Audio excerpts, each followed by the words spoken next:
ဘဝဆိုတာငှက်တကောင်လိုပဲလေဟုန်စီရတဲ့အခိုက်အတန့်ရှိသလိုလေဆန်းမှာအတောင်ကြောင့်မတက်ပြတ်တမ်းရတဲ့အခါလည်းရှိတယ်။အမြဲတမ်းလည်းခက်ခဲမနေသလိုအမြဲတမ်းလည်းအဆင်ပြေမနေဘူး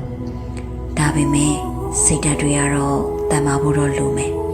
။အခက်အခဲတွေကနေဘဝအတွက်သင်ခန်းစာနဲ့အတွေ့အကြုံကောင်းတွေကိုသင်ယူပြီးတော့ရှုံးနေမှုတွေအဆင်မပြေမှုတွေကနေသင်ခန်းစာယူရင်ခွန်အားတွေပြန်မွေးထားရမယ်။